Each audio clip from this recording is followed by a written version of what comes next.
Good morning, everybody, and welcome back. Are you looking to fix up the yard? We could all use a few tips here and there. And joining me now is Ken and Kim, landscape contractor and designer, and you have some extremely helpful tips. I've learned a lot from you just in the last 10 minutes or so. Let's start real quick with the grouping of plants before we get into the actual individual ones. When you're going to plant them, I like to evenly space things out, but you say that's not the right thing to do.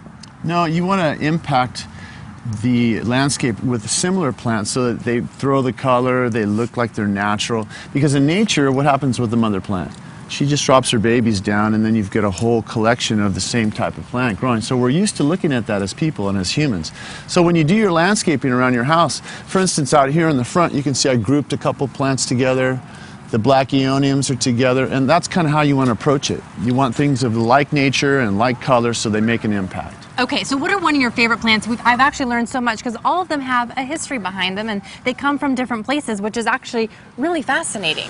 Yeah, it's neat. That's one thing about these. Now, everybody knows that you want to have drought-tolerant things in San Diego. The lawn is gone, basically.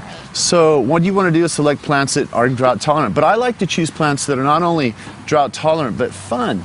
If you look around here, all these plants have great color, but the color is in the leaf. It's not dependent upon a flower. I cheated a little bit and used the Encinitas, which is the kangaroo paw from Australia.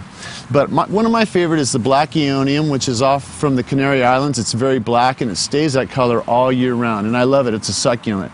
A clumping grass with the light blue, that's a blue festuca down below, and that's actually from Europe and off the shores of Scotland. It's a beautiful plant. But do you notice the juxtaposition? The short furry hair and then the beautiful dark black color of the leaves on the aeonium. I like contrast, and that's what I try to do. Yeah, it's gorgeous. You kind of need that little bit of pop to really, like you said, bring the contrast and make things stand out more. These are all so beautiful, and it just amazes me. Some from Chile, some from just about anywhere, Australia, and they're so beautiful. And again, you don't need those flowers to really add the color to your yard. Right. They're delightful in the fact that when you come home, they're easy and low care maintenance. Like if you look down at the ground cover, which is something you put at a perimeter of your property, the lower the plants are, you can get color, and then you stage your way up as we've done up to the top.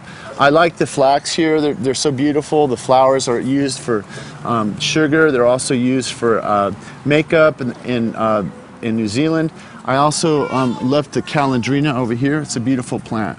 Perfect. Thank you so much. I know there's also more tips in our San Diego Home Garden Lifestyles magazine. You have to pick one of these up. And joining me now, Ron, I'm going to say your last name incorrectly. Donahoe. With San Diego Home Garden Lifestyles magazine joining us. And you have something special called an e-club.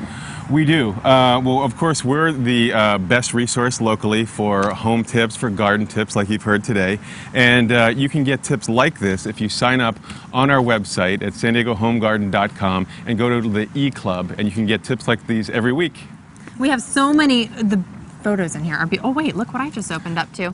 Oh, Alexis, we know her. Look at that, little Miss Alexis in there. So there's so many wonderful things and tips, and I know you also offer some tips in here. So for people who are looking for a little more than what we had time for today, you want to pick up this magazine.